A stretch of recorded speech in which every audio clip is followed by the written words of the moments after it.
Olá, seres curiosos, tudo bem? Eu sou a Cacau Oliveira. E eu sou a Anne Rodrigues. E vocês estão ouvindo Tá Por Dentro dessa História? Na próxima semana, no dia 20 de novembro, é comemorado o Dia Nacional de Zumbi e da Consciência Negra. Dia esse que abre espaço para conscientizar o povo brasileiro a respeito de toda a luta contra a discriminação racial e as dificuldades enfrentadas pela comunidade negra desde a época do Brasil colonial. Claro que, apesar de existir um dia específico para essa data, isso não significa que durante o resto do ano nós devemos fechar os olhos e esquecer das pautas sociais voltadas contra o racismo. Muito pelo contrário, essa é uma luta que deve ser diariamente lembrada. Devemos nos lembrar das grandes e emblemáticas personalidades negras da história, mas também devemos sempre ter ciência de que durante o período de escravidão no Brasil, incontáveis pessoas sofreram e morreram na mão desse regime que foi tão opressor, e que a maioria dessas pessoas não é mencionada na história. Devemos sempre ter ciência de que o regime escravocrata foi intenso, perverso e tão terrível que até hoje a sociedade brasileira carrega suas marcas. Diante disso, preparamos um episódio especial dedicado ao Dia da Consciência Negra. A história da resistência negra tem muitas personalidades que ficaram marcadas como ícones da luta pela liberdade religiosa e pela luta contra a discriminação. Então, hoje apresentaremos para vocês 3 deles. Para montar o episódio de hoje, usamos as seguintes referências: o site Estude História, o portal do Senado, o portal da Prefeitura de Novo Gama, o site da Fundação dos Economiários Federais, o site do Ministério da Cultura, Fundação Cultural Palmares, o site Impressões Rebeldes, texto Revoltas Palmares, Capitanias de Pernambuco, pela historiadora Silvia Lara, o site História do Mundo, o site do Sindicato Nacional dos Servidores Federais da Educação Básica, o site Profissional e Tecnológica do Espírito Santo, o portal redenoticia.es, matéria de Breno Risse, o portal do Governo de Nova Venécia, Região 1, o jornal A Tribuna do Estado do Espírito Santo, o portal do Conhecimento, Poder Judiciário do Estado do Rio de Janeiro, o site do Instituto Brasileiro de Geografia e Estatística, IBGE, o site do Receptivo Turístico de Ouro Preto, o site Brasil Paralelo, o jornal Estado de Minas e o site do National Geographic. Antes de dar início às narrativas, vamos descrever alguns conceitos que serão mencionados durante o episódio. Primeiro, os quilombos são definidos como aldeamentos de escravos fugidos, segundo o artista Ney Lopes. Como o regime escravocrata, que durou aproximadamente 350 anos, naturalmente os homens sujeitos à escravidão corriam atrás de meios para se libertar. A criação dos quilombos se deu dessa forma: escravos que fugiam e se juntavam, formando comunidades onde preservavam a cultura, a religião e as tradições africanas. Segundo, os feitores, ou capatazes, eram homens assalariados e livres que ficavam responsáveis de monitorar o trabalho nos engenhos e vigiavam os escravos para impedir fugas. E, por fim, os bandeirantes foram líderes de expedições que aconteciam no século XVII e XVIII. Se chamavam bandeiras ou entradas e tinham como principal objetivo encontrar comunidades indígenas para a captura de pessoas a serem escravizadas e a busca por pedras preciosas pelo Brasil. Agora que conceituamos esses termos, bora partir para as nossas personalidades. Há 329 anos, mais de 3 séculos atrás, morria em 1695 um dos grandes líderes da história brasileira. E um dos marcantes símbolos da luta dos negros e dos africanos contra a escravidão. Nascido livre em 1655, Zumbi, mais conhecido como Zumbi dos Palmares, foi capturado quando tinha 7 anos de idade. Mas aos 15 anos ele voltou para o quilombo. O surgimento do Quilombo dos Palmares data do final do século XVI. Consistia em um conjunto de mocambos e é muito conhecido por ter sido o maior e mais duradouro da nossa história. O Palmares ocupou territórios que atualmente integram o município União dos Palmares, em Alagoas. Algumas fontes dizem que ele chegou a ter mais de 20 mil membros, outros dizem que chegaram a 30 mil. Por aí já dá pra ver que ele era bem grande. Os mocambos eram aldeias, comunidades negras de escravos fugidos que se diferenciavam dos quilombos pelo tamanho. Os mocambos eram menores e um quilombo poderia ser composto pela união de várias dessas aldeias. Nesse ponto também tem um conflito nos dados que achamos. Alguns falam que o Quilombo dos Palmares era formado pelo conjunto de 12 grupos de mocambos, outros falam que era 18. O fato é que a principal dessas aldeias era a Cerca Real do Macaco, ou apenas Mocambo do Macaco. E só ela chegou a abrigar aproximadamente 6 mil escravos fugidos. O Palmares recebeu esse nome porque ele era localizado na Serra da Barriga, um lugar onde cresciam muitas palmeiras. Voltando ao Zumbi, Não sabemos de fato se esse era o nome dele ou se era alguma espécie de título. Tem uma versão da história que conta que quando foi capturado aos 7 anos, Zumbi foi entregue a um padre. Foi batizado, recebeu o nome de Francisco e aprendeu o idioma português e o catolicismo. Ele até mesmo chegou a ajudar o padre na celebração das missas. Entretanto, essa narrativa tem sido muito questionada porque o autor que desenvolveu a discursiva usou cartas que só ele viu e não deu acesso a mais ninguém. Eu acho ótimo que ele achou o documento, decidiu colocar na história como uma verdade e não mostrou pra mais ninguém. Ele guardou pra ele. Achei pouco possessivo. Outro ponto que deixa dúvidas sobre o assunto é que Felipe Aguiar Damasceno, um historiador, levantou a existência de documentos holandeses de 1640 que mencionavam uma autoridade do Quilombo dos Palmares, que foi registrada como Dambige. Segundo o historiador, a semelhança entre Dambige e Zumbi pode significar que esse era de fato um título dado a ele em Palmares. Particularmente, eu não achei nada parecido. Nada a ver. Por isso, há historiadores que acreditam que sim, esse era o nome dele, mas também acreditam que Zumbi possa ter se tornado um título. Quando Zumbi tinha 20 anos, em 1675, o Quilombo foi atacado por portugueses e ele ajudou a defender o seu povo. Desde então, Zumbi passou a se destacar como um habilidoso guerreiro. Enquanto tudo isso acontecia, o líder do Quilombo era Gangazumba, também conhecido como Grande Filho do Senhor. Tem algumas fontes que a gente achou que o Zumbi era sobrinho do Gangazumba, só que no decorrer da história não fala mais a respeito disso, então a gente não cita muito ele aqui como sendo sobrinho do Gangazumba. E o Gangazumba era filho da princesa Aqualtune da dinastia Inlanza. Foi vendido como escravo, assim como sua mãe, e trazido para o Brasil. Ao chegar no país, Gangazumba descobre sobre os mocambos, foge da fazenda e mais tarde esses mocambos se juntam para formar o Quilombo dos Palmares. Em 1677, Fernão Carrilho coordena um ataque ao Quilombo e faz vários prisioneiros, incluindo Zambi e Acaiene, filhos de Gangazumba. Um terceiro filho, chamado Toculo, foi morto e o próprio Gangazumba acabou ferido. Já em 1678, um ano depois do ocorrido, Gangazumba foi chantageado pelo governador de Pernambuco, Pedro de Almeida, que ofereceu um acordo. Encontramos duas versões para essa proposta do governador. Na primeira delas, os quilombolas deveriam se mudar para o Vale do Cacaú e o grupo não aceitaria mais escravos fugidos das fazendas. Na segunda versão, o governo permitiria que os negros nascidos livres permanecessem no Vale do Cacaú, desde que os escravos fugidos retornassem para os senhores de escravos. Como as referências variam nesse ponto, o importante é que vocês guardem o fato de que Gangazumba era considerado um monarca, um rei do Quilombo. Mas as decisões importantes deveriam passar por uma espécie de conselho, na presença de todos os líderes, e muitos deles não gostaram nem um pouco da oferta do governador, incluindo Zumbi. Falando um pouquinho sobre a dinâmica do Gangazumba ser um rei, é porque o Quilombo, ele tinha uma espécie de casa principal ou vila principal e o Gangazumba ficava lá com a família dele e ao redor tinham os outros líderes, incluindo o Zumbi, que também já era um líder nessa época, mas ele ainda estava abaixo do Gangazumba. Com o Quilombo dividido por causa do impasse de seguir Gangazumba ou não, uma parte dos habitantes abandonou o Quilombo, cansados de lutar, e seguiram Gangazumba. Os demais continuaram na luta, se embrenharam pelas matas e assumiram o Zumbi dos Palmares como o novo líder dos Palmares. Quanto ao destino de Gangazumba, ao chegar no Vale do Cacaú, ele percebe que foi enganado por Pedro de Almeida. Porque as terras não eram boas para plantar e os moradores, os negros que acompanharam ele, não poderiam transitar pela área livremente. Gangazumba morre no mesmo ano ou em 1980, as informações divergem nisso. E até hoje não se tem certeza de como ele morreu. Alguns historiadores dissertam que ele recorreu à morte quando percebeu que foi passado para trás e cometeu suicídio. Outros consideram que alguns dos quilombolas que o seguiram até o vale ficaram insatisfeitos e acabaram matando ele. E tem ainda a teoria mais acreditada de que ele foi envenenado por um dos seguidores de Zumbi, mas não se sabe se o próprio Zumbi teria encomendado a sua morte. Gente, parando pra pensar, eu acho que essa segunda alternativa faz muito mais sentido. Porque, pensem comigo, o Ganga chega, leva a galerinha pra um vale e fala: galera, vamos pra um vale top, sei lá do que, sei lá do que. Aí chega lá, o pessoal não pode fazer nada. E aí faz muito mais sentido um deles se revoltar e matar o Ganga do que o Zumbi, lá de onde ele tá, mandar alguém pra ir matar o Ganga.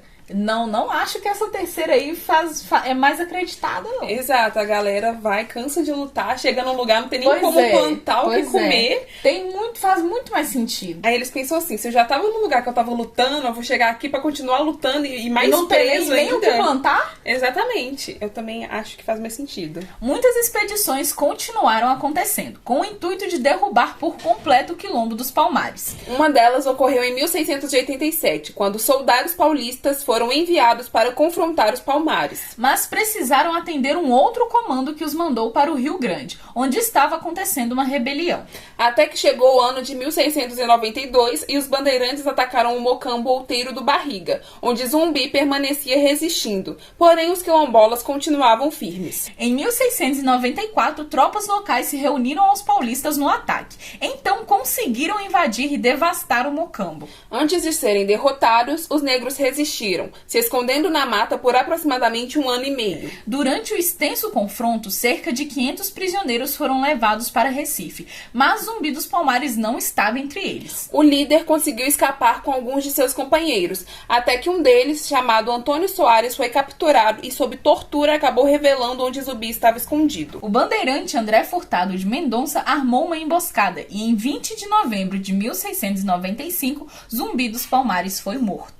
Sua cabeça foi cortada e enviada para Recife. Lá ela foi exposta em local público para satisfazer os portugueses e para aterrorizar e zombar dos negros. Principalmente porque corria a lenda entre os quilombolas de que o líder deles era imortal. Zumbi dos Palmares ficou conhecido como um grande líder, tanto na organização do quilombo durante os anos de sua liderança, quanto em suas conquistas militares. Ele também lutou pela liberdade de culto religioso e pela prática da cultura africana no Brasil. De certa forma, Zumbi é sim imortal, porque ele se tornou um lendário herói na luta contra a escravidão e atualmente é um dos emblemas da luta contra o racismo. Tendo do dia de sua morte, 20 de novembro, sendo comemorado o dia de Zumbi dos Palmares e da consciência negra. E desde que o presidente Lula Inácio da Silva sancionou a Lei 14.759 de 2023, essa data se tornou um feriado nacional.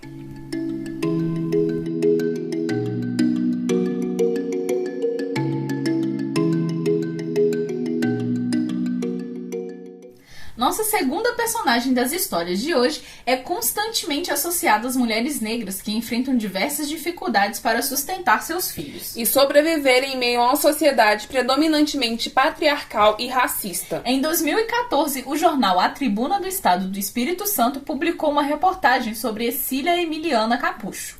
Uma mulher que na época tinha 67 anos de idade e herdou a fazenda Santa Rita, localizada na cidade de Nova Venécia, no Espírito Santo. Quando tinha 1 ano de idade, o pai de Exília Capucho saiu a trabalho e não voltou mais. Então Alice Santos Neves, neta e herdeira de um dos homens mais poderosos do século XIX, pegou a garotinha para criar na fazenda Santa Rita como sua filha. O avô de Alice era o Major Antônio Rodrigues da Cunha, o primeiro barão de Aimorés. O major chegou ao lugar aproximadamente em 1870 e lá se firmou com sua família, que incluía sua cunhada Francelina Cardoso Cunha, que era casada com o irmão do barão, o coronel Mateus Gomes da Cunha. Acontece que por volta de 1880, a fazenda, que antigamente era conhecida como Fazenda Boa Esperança, foi palco de uma das terríveis atrocidades decorrentes da escravidão. Constância de Angola era uma mulher negra, escrava, que trabalhava na propriedade e ela tinha um filho, que ainda era um bebê.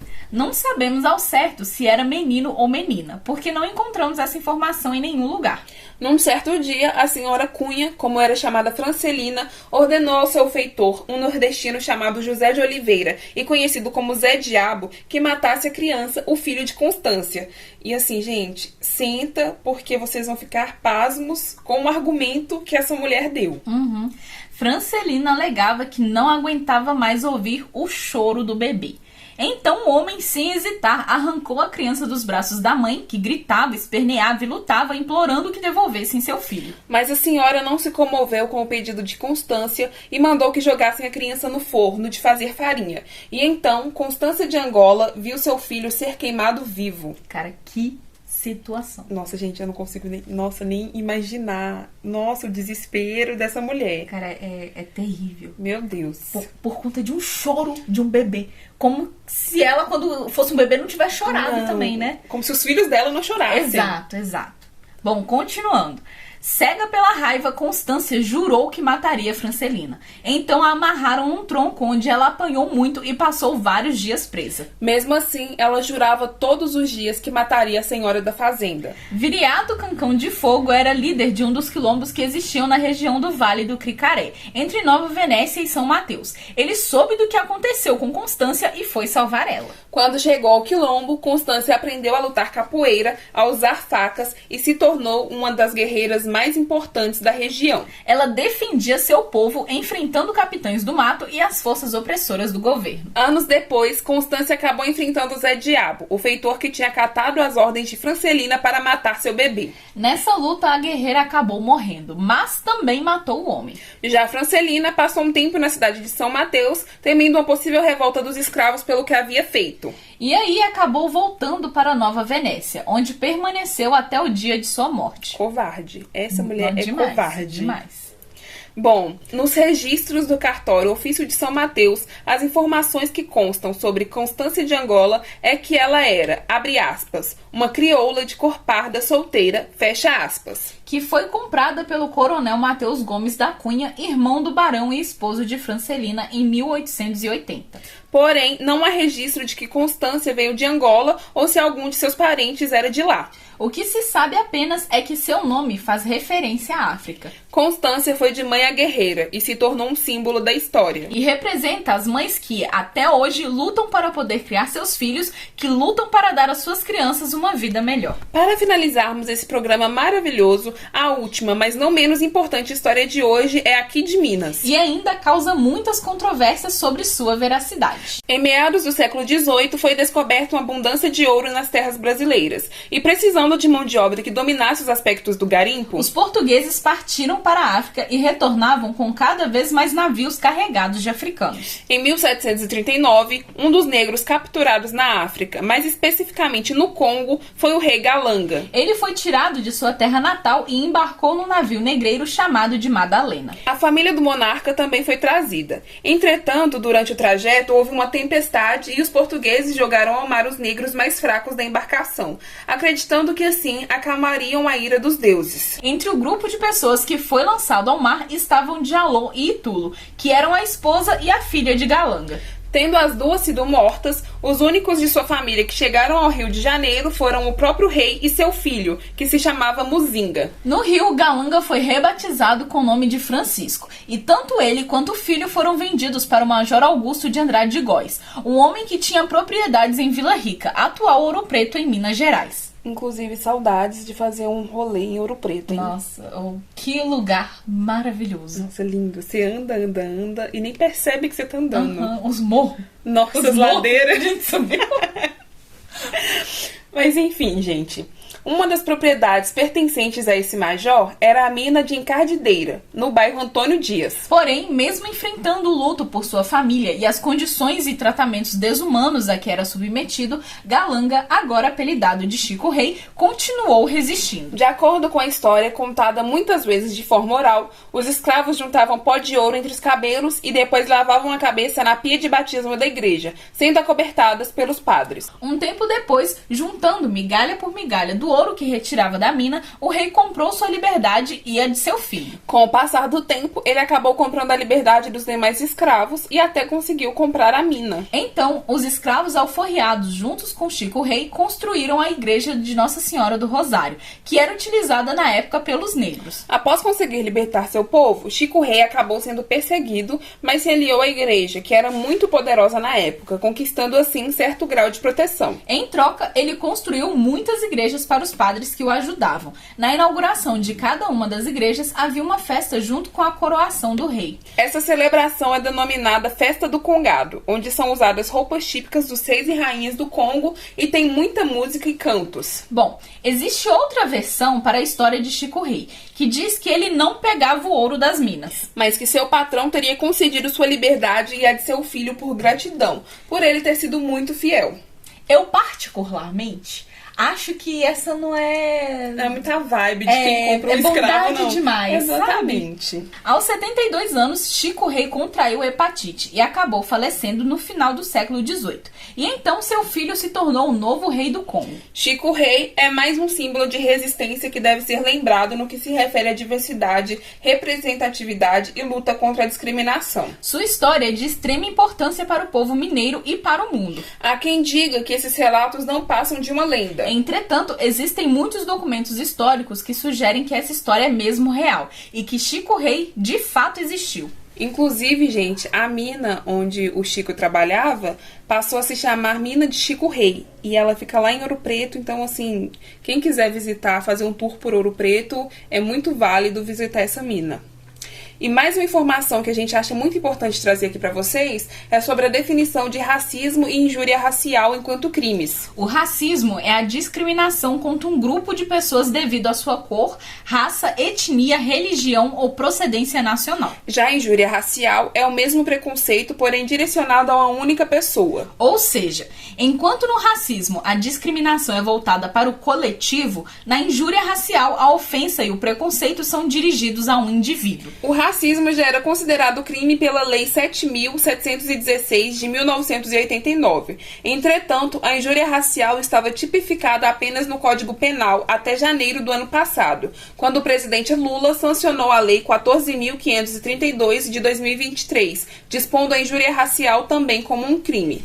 Então, galera, essas foram as histórias e as informações do episódio de hoje. E mais pra frente, com certeza traremos outras narrativas abordando essa temática, que é tão essencial e significativa para o contexto histórico do nosso país. Vocês conheciam essas histórias? Nos contem por e-mail ou por mensagem. No e-mail tá por dentro dessa história @gmail.com ou então no direct do @dentro_ da história. Nos sigam no Instagram e no YouTube para ficarem atualizados sobre todos os episódios aqui do podcast. E lembrem-se, racismo e injúria racial são crimes. Denuncie caso seja vítima ou presencie um desses atos de violência. No mais, tenham uma ótima semana, curiosos. E até mais. Um abraço enorme e até o próximo episódio. Esse episódio foi gravado por Carolina Oliveira e Flaviane Rodrigues. Roteirizado por Carolina Oliveira. Editado por Flaviane Rodrigues. E as artes do episódio foram feitas por Carolina Oliveira e Flaviane Rodrigues.